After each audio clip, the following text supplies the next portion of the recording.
How's it going, guys? I've returned once again, and we're now going to resume my series of my thoughts on the last University of Hawaii men's basketball season, where they finished 10-5 overall and third place in the Big West Conference, where I predicted they'd finish. So anyway, last time I discussed the CSUN game at home, or Cal State Northridge, where UH ended up getting 2 wins over them, as a matter of fact. We're going to discuss the road game in another video, but here we're going to discuss the UC Santa Barbara game. And this was one game that was for the ages. But first of all, as usual,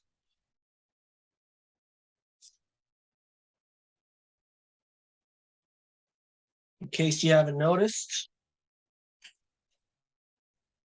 as my tablet goes off, I'd like to show you guys my print story in my local college newspaper, Kaleo.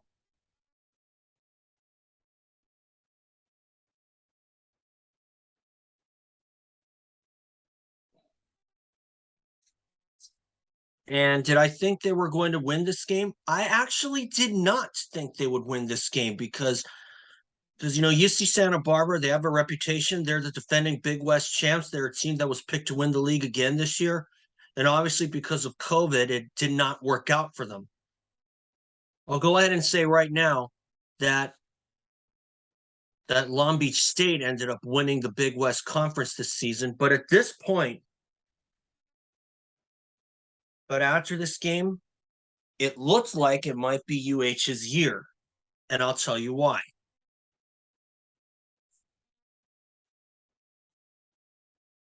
And as it turned out, they were 6-0 in conference play.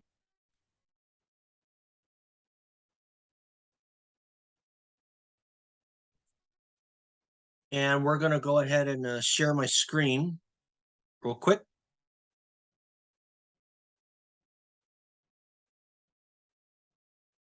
This is my story. I better go ahead and copy the link real quick. But anyway, this is what it looks like. Bows fight back, upset defending Big West champs, UC Santa Barbara. And this was a game for the ages, as I said earlier. And Hawaii, that was probably their best conference game of the season, maybe next to the UC Irvine game at home, where they committed 0 turnovers in the second half, ending up with 8 overall. So, as you can see, that's my headline. That's my lead sentence.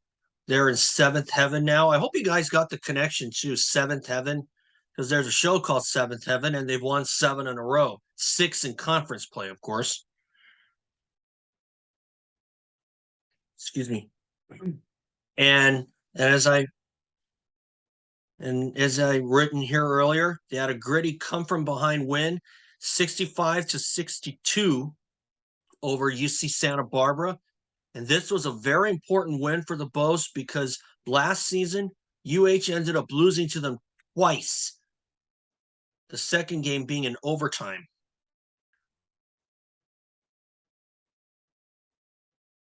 And the shooting was very significant to me because in the first half, UH was held to just 7 field goals only.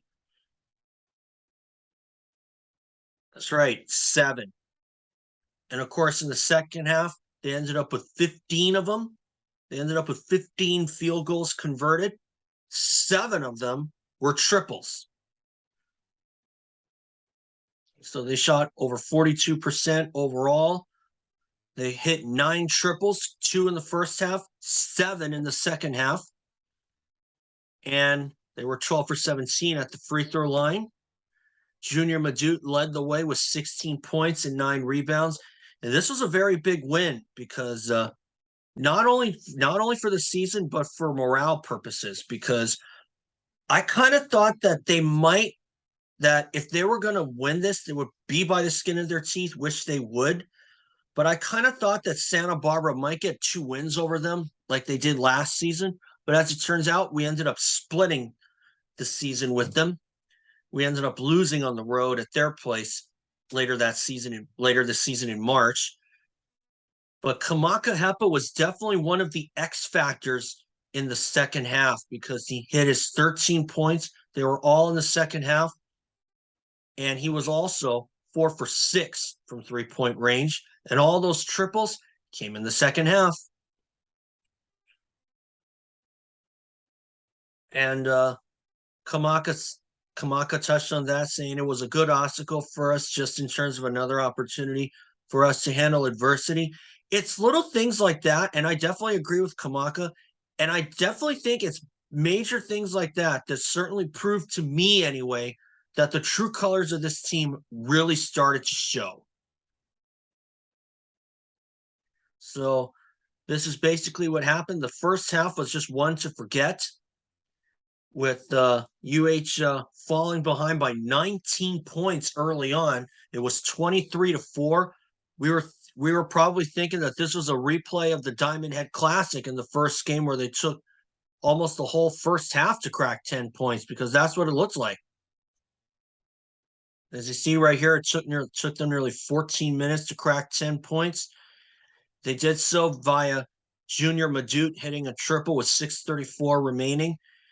But this is where someone brought this up during the presser after the game, if the Northern Colorado game came up, because Northern Colorado, UH was down by 26 in that game. And Northern Colorado, although they had way more triples than UH did, UH managed to find a way to claw back in contention little by little. And unfortunately, they fell a possession shy of winning that game. But this one, we were down by 19. I want you to remember that, folks. We were down by 19. It may look like 7 points on difference, but that doesn't matter in a court of public opinion. Northern Colorado, they proved that they could compete with the teams in the Big West, and this was a prime example. And the 14-2 run just sparked that start. And as I said here, Santa Barbara could not buy a basket for nearly 8 minutes. That's because they forced a lot of turnovers. And although Santa Barbara still won the turnover battle 10-14, UH forced them to commit a lot more turnovers than they anticipated, at least from my purview, mainly because of their hustle. And that's what I told Coach Ganon about in the presser. I don't know if I should share that, but you know what? I don't think I will, because I don't really want to take that chance, because this is my video. But that's okay. I mean, but Ganon said we fight. And that's a key thing there. We fight. And that's led to some wins that look like losses on paper. And this was one of them. But once again, UH outshoots their opponents from 3-point range. They had 9 triples. Santa Barbara had 6. And of course, UH managed to get to within 8 points, but Santa Barbara managed to hold them off. Now, originally, the first half score was supposed to be 30-20, but the Bows got docked a point because the refs checked out a shot from somebody. I couldn't remember who. And at first, the first half, it was 30-20, but then it was 30-19. And that was a season low for the first half score for the Bows, only 19, basically because of those 7 field goals. But I'll tell you what did spark some of that comeback. New head coach Timmy Chang was in the audience. And as a matter of fact, during halftime, I got to meet him. I told him, I shook his hand. I said, "Hey, welcome back, man." Because he returned from the mainland after playing overseas professionally. And of course, Chang comes on board following the resignation of former UH football coach Todd Graham. But we're not going to talk about that. It happened on January 14th, Graham's resignation. But as I said, we're not going to talk about that. We're going to talk about this game. Okay? And now the second half. UH proved that they're a second half team. And this 7-1 run is one of those is that proof, because they scored 7 points right away, and that prompted an early timeout from the Gauchos. But that was another example of me saying that the turnovers really defined this win for the Bows. Because the turnovers that they forced, the turnovers that UH forced on UC Santa Barbara, I could see the proof in the pudding that really messed with their heads. And it was at the free throw line. Going to go back up here a little bit. They were, UCSB that is, they were 60%, 12 of 20. They missed 8 free throws. And although UH missed only 5, but forcing Santa Barbara to miss 8 free throws, that is the proof there, from my purview anyway, that those turnovers really messed with their heads. I could see it at the free throw line, because while they were leading, they were probably 1 out of 2 at best at the free throw line, and they didn't go 2 for 2 until after they lost the lead. And as you can see, we're taking a look. UH kept the fight going. They kept the fire burning. They kept the burners just blazing, let me tell you. UH went 7 of 10 from 3-point range, and they turned that 7-1 run into a 19-3 run. And I'll tell you, that was a very fun one to watch. I was extremely proud of them that they were able to pull this off. And UH finally took the lead thanks to a Hepa triple with 8:24 remaining. It was his 3rd one. And there was also one, I think that was the one where, or no, that wasn't the one where Madut missed the dunk, but Hepa made their defense pay with another triple. The ball bounced to him, and he said that, and he managed to hit that triple and made the defense pay, as I said earlier. I think I have that on on my phone. I'm gonna share this real quick. So hold tight, folks.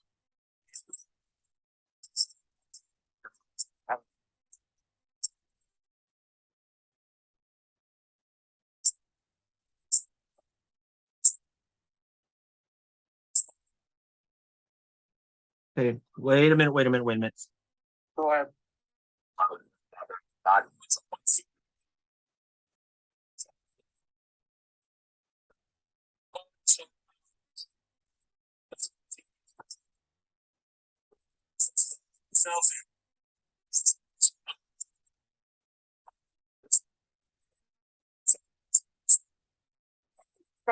There we go. What was it like when right? It was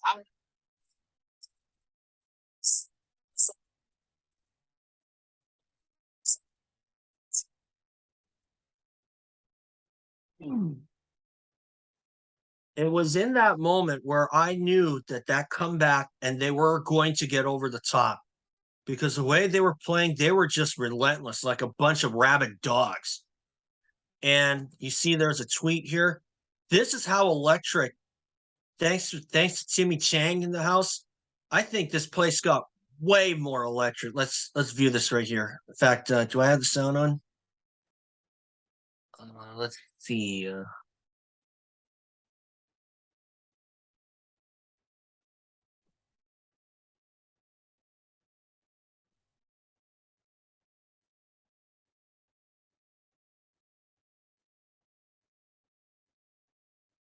fact, wait, hold on. I'm gonna quit sharing here real quick, and okay,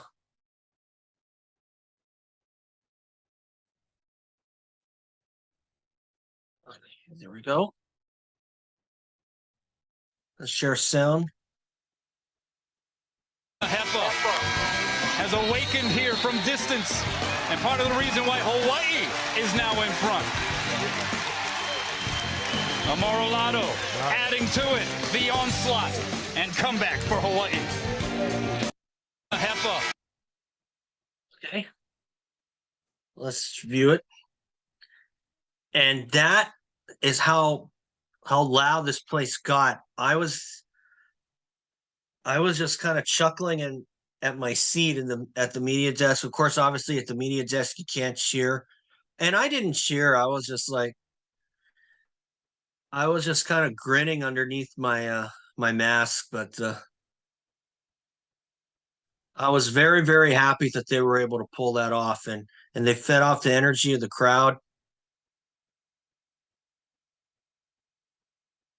And of course, as you can see right here, Madut saying, "I give a lot of credit to the crowd. This win is great for us."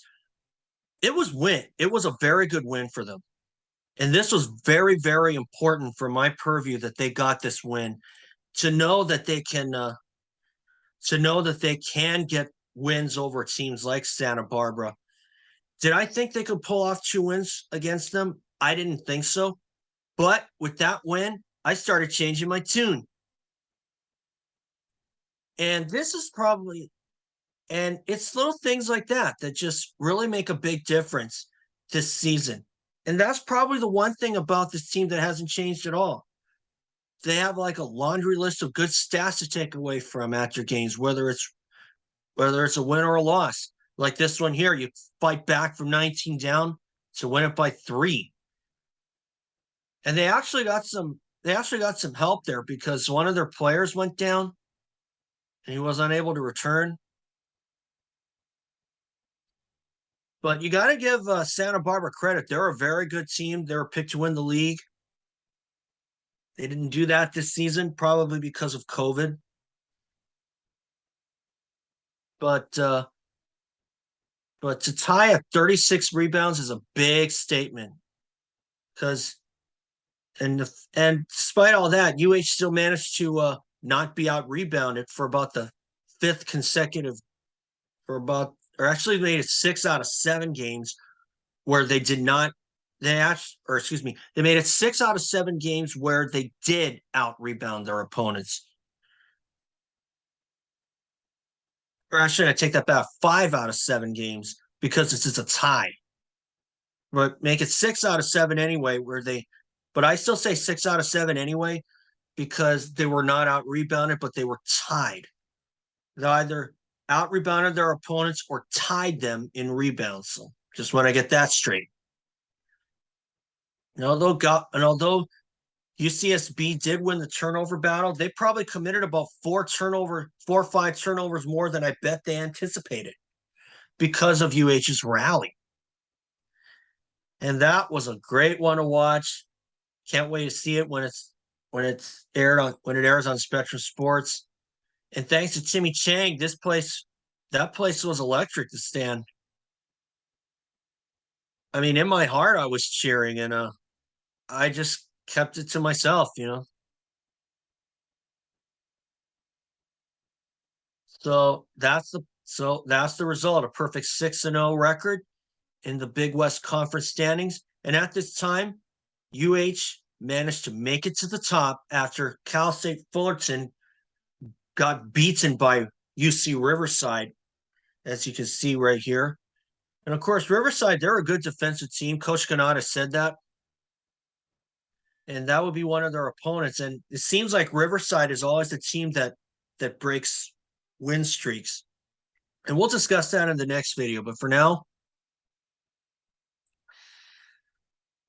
we're going to stop sharing here. The second game that they were going up against is UC Davis, a team that UH has had some good luck against, but unfortunately not on this road trip. So we'll stop sharing here. So anyway, that's what I call a big win. And to do it in that fashion speaks a lot of volumes to the character of this team. So when you add that, that's another thing about that laundry list of good stats that I mentioned, because Long Beach State on the road, UH sank 15 triples. They had a turnover-free second half at home against UC Irvine. They held UC San Diego players. They held the entire UC San Diego bench to 3 rebounds, to no more than 3 rebounds, I should say. And they managed to have a couple games where they staved off a low amount of turnovers from their opponents. Bakersfield with 5 turnovers, CSUN with only 4. And of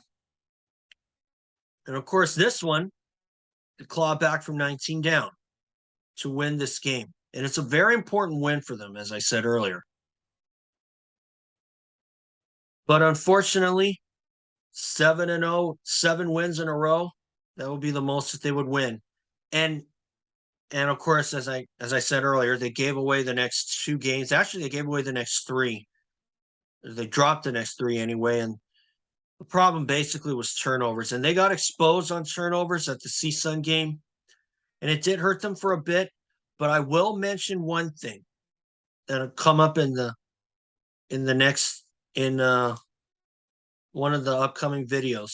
Although they dropped 3 in a row, the fact that they won 7 in a row, 6 in a row in terms of conference play, unlike a couple seasons ago, and even last season too, they didn't lay an egg, proverbially speaking, and that's very, very important to me. Anyway, at least in my purview. I'm going to explain that in a future video. But anyway, for now, that's all my thoughts on the UC Santa Barbara game. That was very much fun. That was very, very fun to watch. Tell you, if I was in the stands, I'd probably be losing my voice at that time. But anyway, thanks for watching, and I'll see you all next week as well. So long, folks. Olamapono.